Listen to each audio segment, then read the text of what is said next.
What's up? Hey, hello, everyone. Wow. So today we are back going to be talking about Survivor season 45, episode 8. What a fun episode. So my name is Rachel. I'm Alyssa, and this episode was so exciting because it was the return of the Survivor auction, and I feel like the changes they made to the Survivor auction were actually pretty great.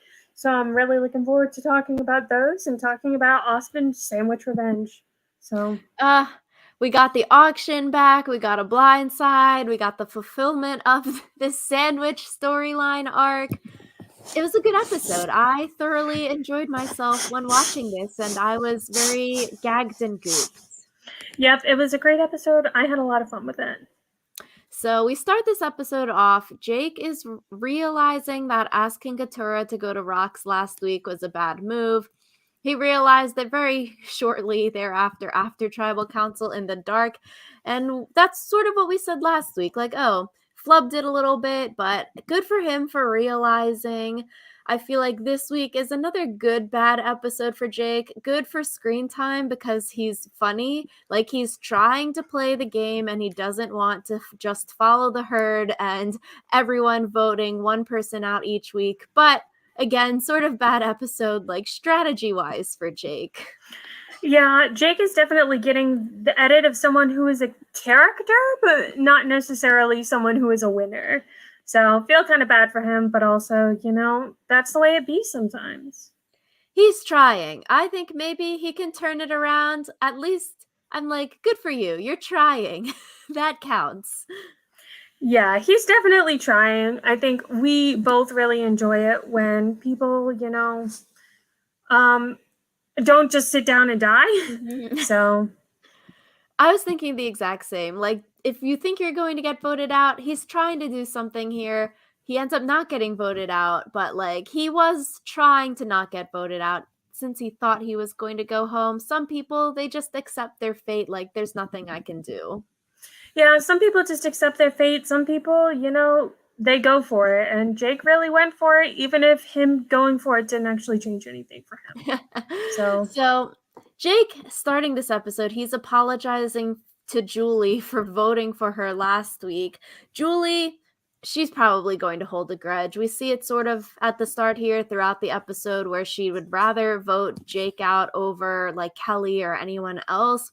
Similar to like Dee holding a grudge against Caleb. I'm like, dang, I feel like in Survivor, you should like forgive someone to their face, but you don't forget. And sure, Julie was sort of being buddy buddy with him on the beach here, but they sort of had some like backhanded comments here. yeah, it felt very strange because it felt like Julie wasn't forgiving. It also felt like Jake knew that Julie wasn't forgiving. Mm. So it was kind of this awkward dynamic where it's like they both know the other person isn't really like going to be forgiving or forgetting, but they both have to act like they are. So that's not very cash money. I wonder in this scene here if it was actually foreshadowing from the editors. Like rewatching it the second time, I noticed it on their beach conversation. Julie is like, oh yeah, it's all fun, like until your name gets written down. And then Jake sort of does like an awkward laugh. And then later on, oh yeah, this episode, Jake is getting his name written down. I do want to know if the editors did that on purpose. I feel pretty confident that they did do that on purpose. I was So like, this is fun for people that are watching the episode more than once. You notice it. I mean, I think you can notice it even if you are just watching the episode once. Like, I definitely noticed that. I was like, there's no way that after saying it's all fun and games until your name's written down, that Julie isn't writing Jake's name down. So So Jake, he's just having fun, and I enjoy that. he's just having a good time, and that's what Survivor is about. So we also see a potential all-girls alliance start to form because there's 6 women left and 4 men left in the game. We see all of the women talking early in the morning, and this scene, it reminded me of that meme where it's like, oh, my boyfriend is probably thinking of other girls. Cut to like the guy is like thinking of stupid things like cars or random other things. Here, same thing. The women are like, oh, the guys are probably worried about us forming an all women's alliance. Cut to the guys talking about tacos on the beach. Yeah. I mean, I think it's interesting because in some post interviews, people had talked about how the all women's alliance was never actually a thing. It was just like a haha, what if, and not actually anything that anyone was serious about. So it was weird to kind of hear that and then have the all women's alliance kind of be a hinging point of this episode. I feel like a lot of times these conversations come up and it's like, yeah, to your face, I'm going to say, oh, women strong or whatever kind of character trait strong. But then behind everyone's back, they're like, actually, this is the fake alliance. It's not really a thing, but maybe it'll become a thing if absolutely necessary or like if it furthers our games. Yeah, I feel like the all women's alliance kind of gets floated every season, basically, but it's never a serious floating. So Mm-hmm. Julie in confessional says she would want an all girls thing, but she's still close with Drew and Austin. We also hear Emily say similarly, like, okay, yeah, like in theory, an all women's thing, that would be super slay. This would be great, but I have relationships with these men. I wouldn't want to vote them out just because we're doing an all women's thing. And later in the episode, we see Emily telling Drew about the girls' alliance. yeah, it felt like it was doomed from the start. I feel like whenever anyone has a really close ally that doesn't like fit in the alliance, it's kind of, not going to happen just because I feel like we also see that with other people where like, if you say like, oh, Bello's strong, but then one of your friends is not in Bello, so Mm-hmm. It's like the person, it becomes the fake alliance basically. That's the floated alliance that isn't, it's all talk and no actual meat to the talk. yeah, exactly. So But I think with the all women's thing, like they are just throwing out Bruce's name and then Jake's name here, which I do wonder for like Katura and Kelly in the all women's alliance, like and Kendra, the Bello people, do they notice that everyone's only just saying, let's just vote out the two Bello men? Maybe people were saying, okay, Drew and Austin, and it was just cut from the episode. But I do wonder for like the Bello women, are they realizing that like low key Reba is keeping strong? Like good on Reba because the foursome of Drew, Austin, D, and Julie are sort of under the radar. Like they can sort of be like, yeah, we're not Reba strong. We voted out J Maya and Sifu as a cover to make it look like they're divided, but they're not actually really divided within that foursome as we've seen as viewers. So I do wonder if people notice only Bruce and Jake's name are getting thrown out by the Women's Alliance. I feel like they have to notice that. I feel like they definitely have to be getting nervous too. So I think that'll be interesting to see how that shakes out. Obviously, the Women's Alliance is not going to happen since a woman was voted out, but yeah. I think a bad episode for Bello and the Bello women, especially because like they should be realizing that they need to come together against Reba. And I think after this vote, when it's like 5 versus 3, and it's Reba plus Emily all voting one way, these people might start to figure things out and be like, oh, shoot, we a little bit flubbed this round.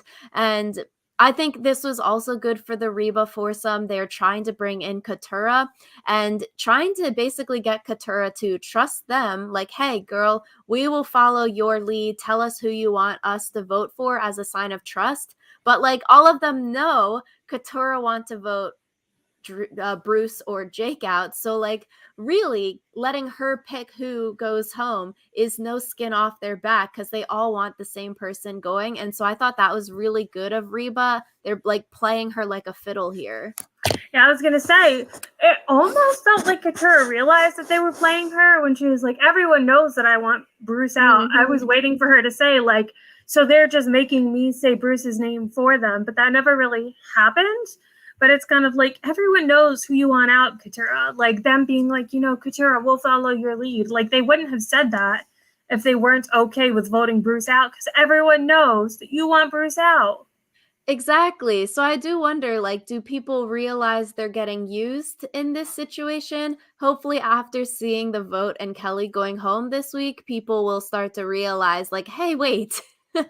But like the dislike of Bruce is so strong with like Katura and Kelly and Kendra that even next week, the plan could be let's split the votes between Bruce and Jake because we still don't like Bruce. Like it's such a big factor that is uniting the Bello people against Bruce when they should be faking it at least a little bit maybe to vote against Reba. But I don't know if that'll happen. I feel like Kendra Bruce, we've seen don't really like each other. Katura Bruce, it's going to be a hot mess if they can't get their act together. Yeah, I feel like it's already kind of a hot mess because everyone was united against Bruce, and I feel like it always happens whenever everyone finally agrees on the same vote. It's like, haha, that person always wins immunity. Like, it's never that easy. Mm-hmm. So we get to the auction is being back. A boat comes to camp and they have this wooden table with baskets with everyone's names. I thought Kendra's reaction, because she got the clue to read out to everyone, when she read the note first and like when you read the note you can see she gets visibly like so excited to read it to everyone. I thought this was so cute to like see her process it, see her reaction, and then her reading it and then seeing everyone else's reactions. Yeah, it was so great just because I feel like nobody probably expected there to be a Mm. Survivor auction. Like, it seems like all of them knew that, the auction hadn't been going on for a while. Like, a lot of these people are Survivor super fans. So I feel like they also kind of had they had a little talk after the auction where they're like, this was so cool. We got to be a part of the auction. So Survivor history, like who wouldn't want to be a part of it? I'm jealous. yeah, it was so cool. So I thought the money hunt, this new part of the auction here, was pretty cool. I like how it makes it unequal spending power for everyone, and it's not like everyone's starting with $500 like usual. This was funny. Bruce just dilly dallying. And it's weird because he's not even like that old, but he keeps on saying, like, senior intuition. I'm just so old. I'm going to walk around everywhere. Like, yo, you're not even 50 yet. I feel like they have to make the spending power unequal because if they don't, then it would end up being a bunch of ties because everyone with the new auction format is trying to get rid of their money. So having the highest amount of money is really good because that means that you can outbid everyone to spend all of your money.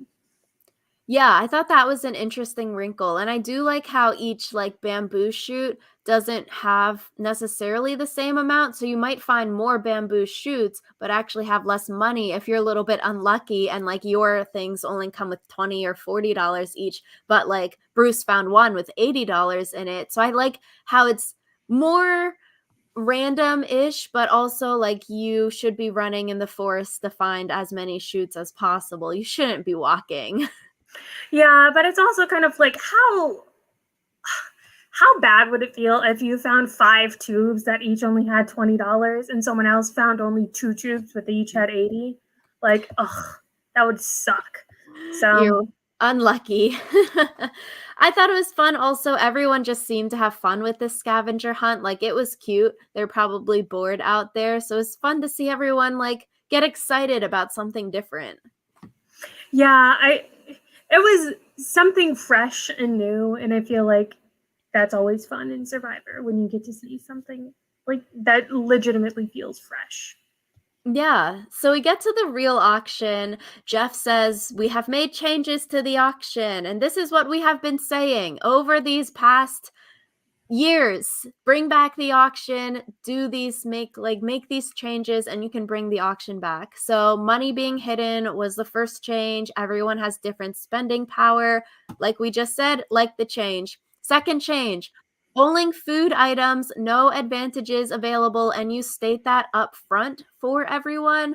We have been saying this, like you can have the auction and just say there is no advantage. No one's going to be hoarding their money.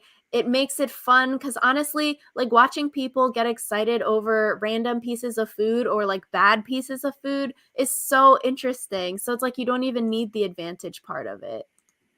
Yeah, I feel like they could have done either one or the other, because I feel like also saying whoever has the most money at the end loses their vote is kind of a way to keep everyone from hoarding, saving up for an advantage. Mm-hmm. But I feel like they could have also just been like, hey, there's no advantage. Especially because this first time, I'm not sure that people would believe them. But now that they've done it once and there was like no advantage, I feel like people would believe them. I agree. And the third change is that there is max 15 items. It is only guaranteed 5 items. The auction can end at any time, and the person with the highest amount of money at the end of the random auction ending time loses their vote. I thought this was fun and fresh. It sort of makes it risky and it makes people want to spend their money rather than hoard their money. So if there were to be an advantage, it's sort of like strategy because you want to keep your money, but if the advantage is like number 6 and the auction ends at 7 and you're waiting for something, you sort of F yourself over and you accidentally lose your vote because you were hoarding. So I do like this. It's like risky. Do you wait and maybe you get a more better food item, something you're more interested in eating, or do you be like Kendra and just spend it on the first thing so you don't have to worry about losing your vote?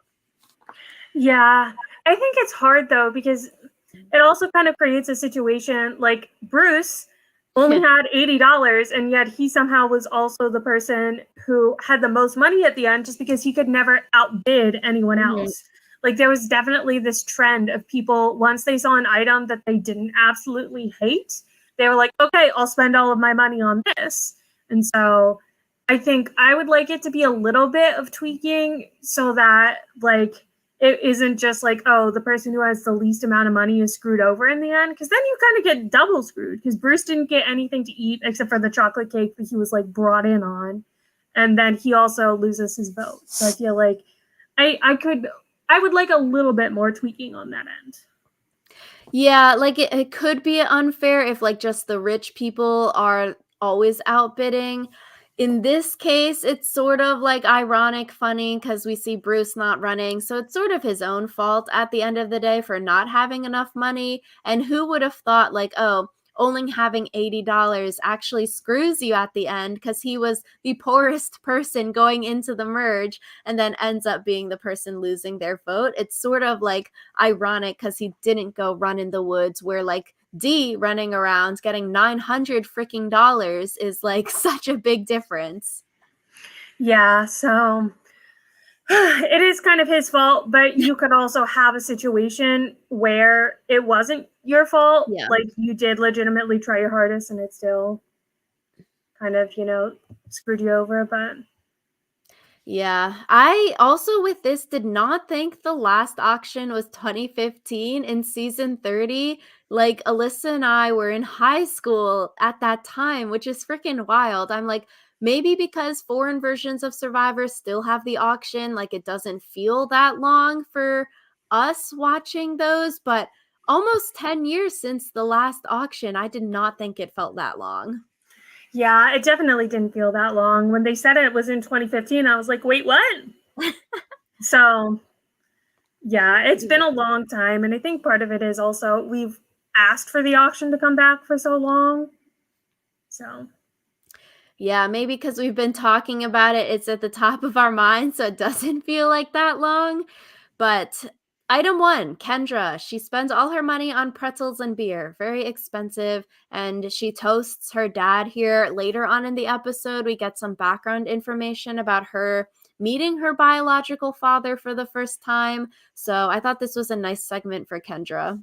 Yeah, it was a nice segment for Kendra. You gotta love whenever they can slide in a little bit of tragic backstory, because I feel like everyone has to have their moment of tragic backstory. So Yeah, and I guess that's something you never really know about a person just by like looking at them kind of thing. So I was like, that's a good story.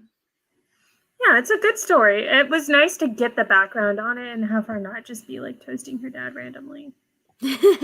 So item 2, French fries and a soft drink, 500 to Kelly, the most expensive French fries ever. 3 was a covered item. Emily bid $440. I thought this was cute as well. She looks so nervous going up there because first covered item, you're probably thinking it's going to be bad, like she mentioned. But she gets the charcuterie board. Then she falls to the ground and then she starts twerking with the sand all over her face. I was like, this is so cute and fun. I was like, dang, the different side of Emily. Yeah, I loved the over the top reactions to everything. Like everyone was acting as if God himself had just handed them plates of food, and that was just great.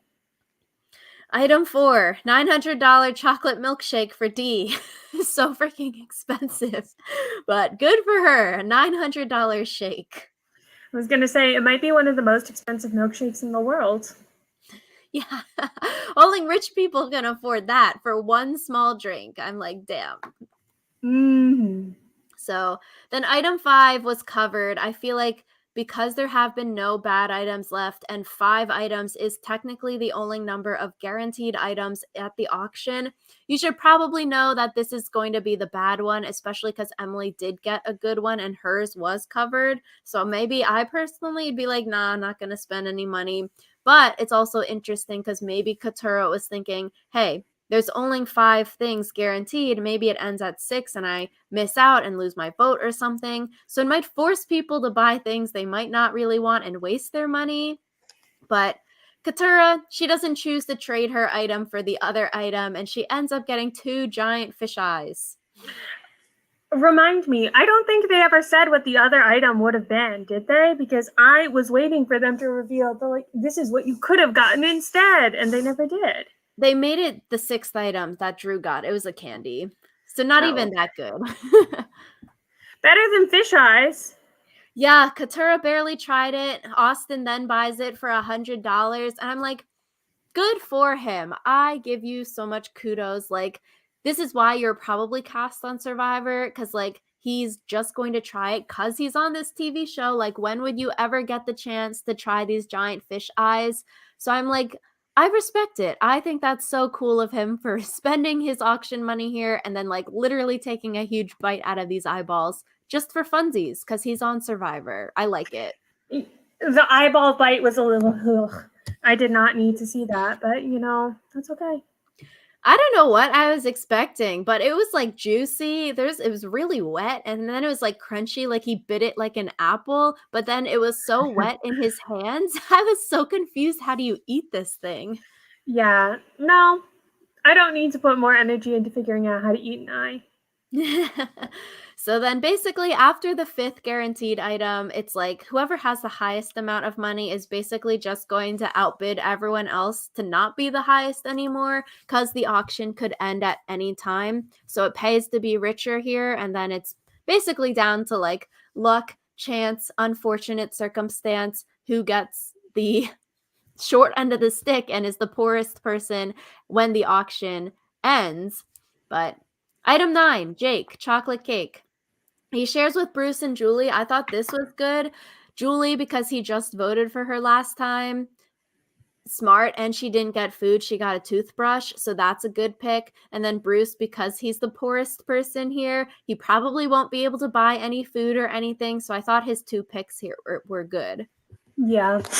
I wonder what would have happened if everyone would have spent their money, but there were still items left on the docket. Because, Mm. like, theoretically, like we were saying, a lot of people spent all of their money in one go. But if everyone did that, there's 10 of them left, potentially 15 items. Like, do items like 11 through 15 just not get put up? Does Jeff wave it in front of their faces and be like, this is what you could have had? Like, what happens there? That's what I wonder too, because like here, first iteration, everyone's just let me spend all my money. Besides Emily, who did keep $60 to potentially spend later, I do wonder maybe future iterations, people will like, oh, let me only spend, 200 here, 400 there, and they can get more items. But like 15 items, that means people could potentially be buying 2 items. So maybe they're thinking someone like D, you could spend like 500 and still be richer than other people and still have 400 left. Maybe they weren't thinking someone like rich like that would be spending all 900 in one go. I feel like they have to be thinking that though. It would be interesting if there was like, oh, you need like there's a maximum iteration that you can have. Like if someone bids 100, you're only allowed to bid 200. Like you can't jump from 100 all the way to 900. Like that might be interesting as far as like making the strategy of it more interesting. So Yeah, people are going to be like, oh, we hate the rich. Now there's like the rich in Survivor. Dee's got too much money here. She can buy whatever she wants. But I do wonder if everyone had $0 and you get to 15 items, yeah, does no one just get them? Like if everyone's zeroed out, is it the last person that's zeroed out is the loser and loses their vote? Like what's the rules here? or maybe everyone gets to keep their vote if everyone zeroes out. Yeah, and I do like how they flipped over the coin thing at the end so we could know that they weren't cheating. Me too. But item 10, the last one, was a margarita and sandwich, which Kelly bought. I was like, ooh, sandwich. So Austin got duped twice. When he lost a sandwich with Kelly and J. Maya, he lost the sandwich here, and Kelly got a sandwich. So more reason for this feud. All I gotta say is Austin got his sandwich revenge, so like he needs to let go of it now. So 10 items, it ended. Bruce is the richest now, and so he lost his vote, which is honestly sort of funny that he had the least to start with and then becomes the loser here, losing his vote. I thought he was maybe going to get voted out this episode, but alas. Yeah, I don't know. I feel like Bruce is kind of like a fungus that isn't going to go away because he still has his hidden immunity idol, and I feel like he knows enough people dislike him, so Yeah, so we get to the immunity challenge. You have to hold a rope with 1/3 of your pre-game body weight on there. And there's also a rice negotiation. Thanks, Angelina here. 4 people have to sit out for the bag of rice. Dee and Emily, they sit out quick before the other stuff happens. And then Katura does some talking, and Jeff pulls out a knife, stabs the bag. Ah, the rice is coming out now. I thought this was so good on Jeff. I'm like, dang, he did it with such precision too. Straight face, just stab the bag and watch everyone's shocked face like WTF just happened. well, I think that's good because then people don't like super negotiate or like over negotiate. Yeah, it was So fun. it was a lot of fun, and I think it was interesting because we never saw anyone promise Katura, like, yeah, if you sit out, we'll keep you safe, which ended up not being relevant anyway, but like, that would have been spicy. Like, if no one was like assured of their safety because of the rice and then got voted out because they made this like split second decision, that would have been amazing. I liked it. I like this sassy Jeff pulling out the knife. Now people in future seasons might be prepared for it a little bit because when he did do the knife stabbing, then Drew quickly sat out and he was like, y'all, the rice is going down. Quick, quick, everyone. Sort of slow reaction, but then Katura is the 4th person here to sit out for the rice. Yeah, I feel like some of them were just like, is this really real? Like, is this real life? And once they got over that shock, they were like, oh, this is real. Someone needs to sit out. Yeah. We'll see who has the good processing reaction times. Drew, good processing reaction times. Everyone else sort of shocked standing there staring. Yeah, I think Katura, it makes sense because she like wasn't in as strong of a social position as Drew. So I think she definitely had to weigh like, am I going to go home tonight? Which, is more important than getting rice. Like rice isn't that great if you don't get to stick around and eat it. Exactly. So the immunity challenge, it gets down to the final two between Julie and Bruce. Jeff says the oldest two people in this game. So that was exciting for them being the final two here. Good for Bruce. He wins immunity and basically saves himself because he lost his vote earlier. Everyone else is pissed off here, which is sort of funny to see people's reactions. And good for Bruce. Winning an immunity challenge, that's an amazing feat. And it made for a good, fun tribal council because he was safe. I always wonder with immunity challenges that are like, oh, you have to hold like your pregame body weight. Are you benefited if you were already small? Or are you benefited the most like if you don't lose as much weight while on the island? Because I thought it was interesting that Julie, who was one of like the smaller players left, was the one who was like head to head with Bruce. Because it's like she probably weighed not that much before the island, and like obviously she's lost weight, but if you're someone like Jake who probably weighed a lot more and then lost more weight because you have more weight to lose, it's kind of like, you know what I'm saying? Yeah, I do wonder with this kind of challenge, like, does it favor like people that weigh less, which might more typically be women, which maybe makes Bruce's win more impressive because he's, I'd say, a larger guy. Like his weight in there is probably like 50 pounds at least, or even more than 50, probably. If you're weighing like maybe 200 pounds as a guy, that's a lot of weight to carry in like one straight stiff arm. So I do wonder for like lighter people and women here, is it easier because you're probably only having like 30 to 50 pounds in there? Yeah, it's strange to think about just because I want to know more details, but also I feel like more details wouldn't actually make more sense. Like part of it is just, you know, some people are stronger than others. Maybe some people would be able to hold more weight regardless. Yeah. Alas, we need someone into this kind of statistics and math and weight to do the math here.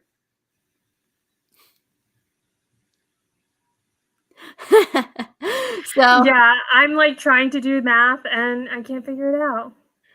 pre-tribal council, Kelly, we see she is nervous that Bruce is safe and potentially Jake could be safe with the shot in the dark, or if Bruce decides to play his idol for Jake, she could end up being the person voted out. Good on Kelly seeing this, sort of domino effect of like, this person's safe, that person's safe, you're the next one on the totem pole kind of thing.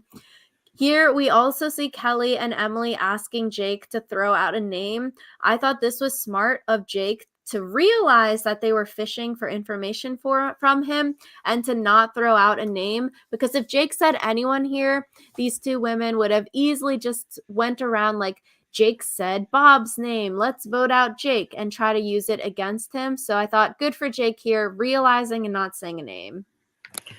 I do think it's interesting going back to what you said about Kelly.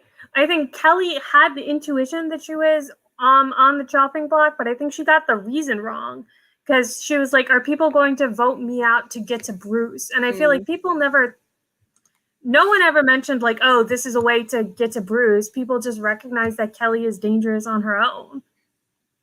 That's true. People were thinking Kelly, she has a lot of alliance members. She's very strong in challenges. She is a good speaker. Austin probably secretly thinking, hee hee, Kelly, I get an idol voting you out. Low key. But yeah, Kelly's great. Let's vote her out. Yeah, so good on Jake for realizing that they were fishing, and also good on Jake for realizing that he was a potential vote out.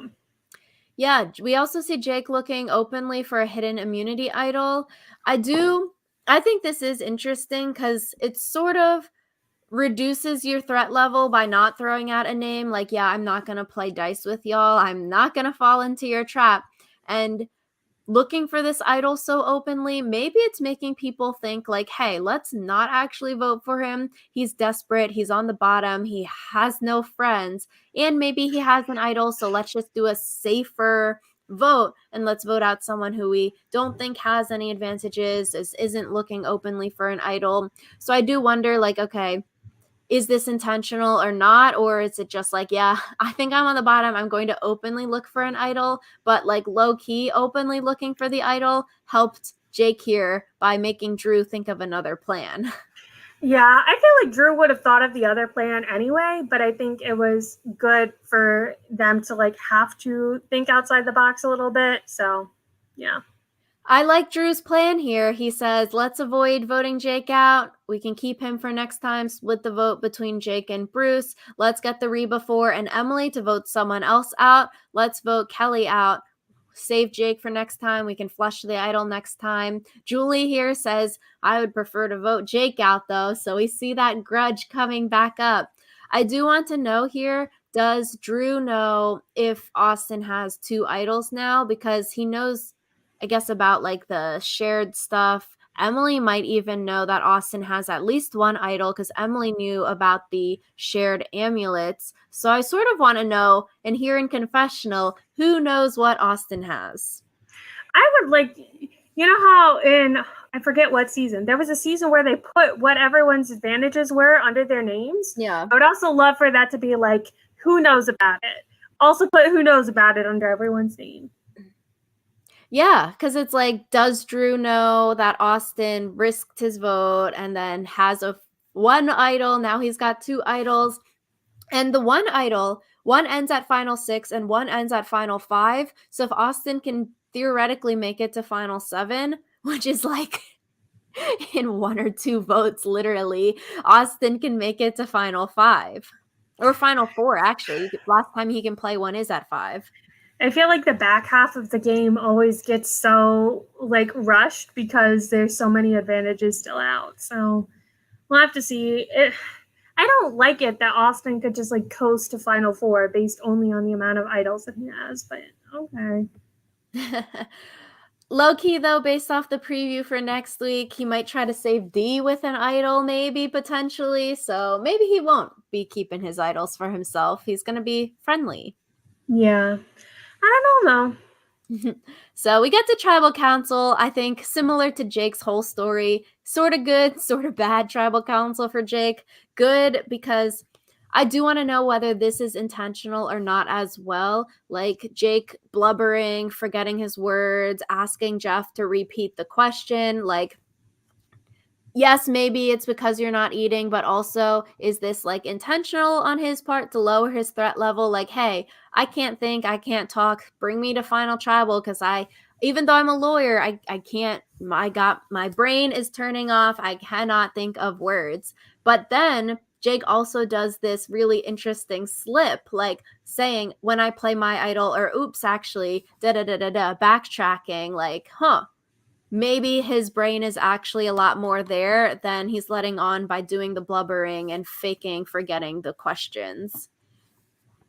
Yeah, I don't know. It didn't read as faking to me, but I could also see why he would fake that. So I don't know.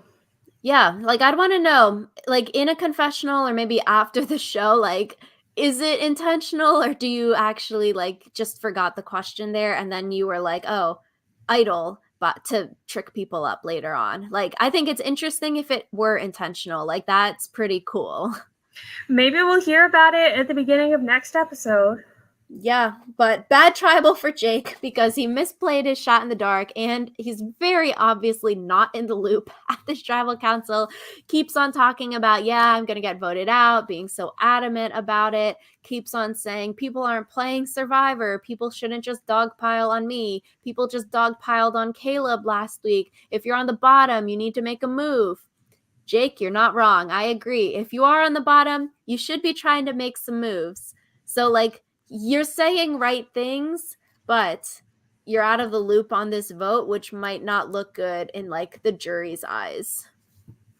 Yeah, I think it's hard because even if you play the shot in the dark correctly, as in you correctly identify when you're being targeted, there's still only a 1 in 6 chance of it working. So I wouldn't say Jake flubbing his shot in the dark is that big of a deal.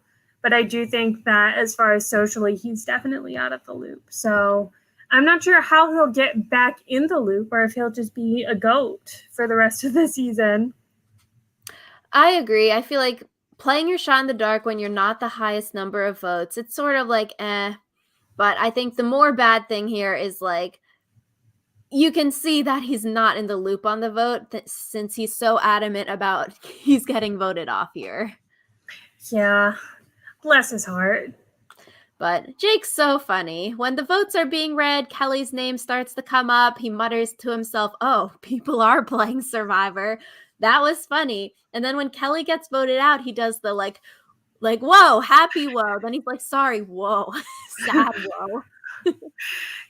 I wasn't sure if his comment, like, oh, people are playing Survivor, was supposed to be like backhanded at people. Because I feel like it could be interpreted as like, oh, voting me out would have been the easy vote, and now people are actually like thinking more. But I don't know. I would say more like shock, like, oh shoot, I'm actually way out of the loop. People are playing.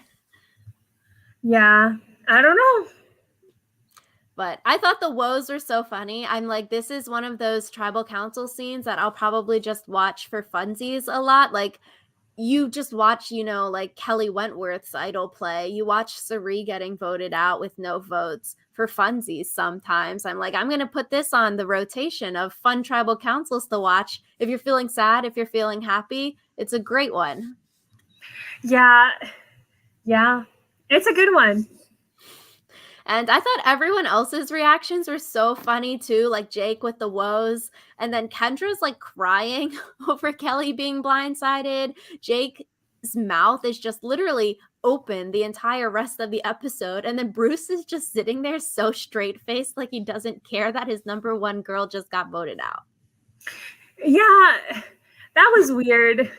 I feel like people's reactions were more to show like who was in the loop and who wasn't, and not necessarily anything else other than that. But yeah, I think this will definitely have some fallout next week. Can't wait. It's going to be spicy back at camp. Feel sort of bad for Kelly here. Her reaction is just so raw, and like you can see that whole change in her demeanor and personality. She's blindsided fully here. She just seems so sad getting up, and she's like talking to herself, talking to everyone. And I'm like, dang, that's got to be so rough. Yeah, that does have to be rough, but I guess I'll have to move on from it. I wish we had Ponderosa. I'm like, I want to see Caleb and Kelly talking. Me too. I also feel like it does not look good for Bruce if he ends up in the final three, because both of the first two people at Ponderosa, the king and queen, hate him. Yeah. Probably not too hot for Bruce's chances. Good for Jake because Caleb likes Jake and Jake went to bat for Caleb. That kind of thing. That's pretty good. Kelly said she respected the move, so seems like she could be a fairly impartial juror going into the end. I thought it was also very funny. Jake's face, just like the mouth being open the entire time. And in that ending shot, when everyone's walking out of tribal council with their torches, his mouth is still completely wide open. Yeah. God bless him. I love his faces. I know. I'm like, Kendra has really good facials all the time. Jake's facials here are just so funny. I can't wait for if like Jake gets on the jury, his facials on the jury, Kendra's faces. Jesus. Kendra's facials on the jury. Yeah. It's going to be so good. Yes. So, yeah, this was a fun episode of Survivor. I had a good time watching it. Let us know in the comments down below what you thought of this episode. Did you like it? Did you like the blind side? Were you shocked by the blind side at the end of this episode? Or did you really want Bruce to get voted out and we're bummed when he won the immunity challenge? Definitely let us know in the comments below. Thank you all so much for watching, and we will see you all next week. If you are celebrating Thanksgiving this week, then we hope you have a good Thanksgiving. So we will see you all next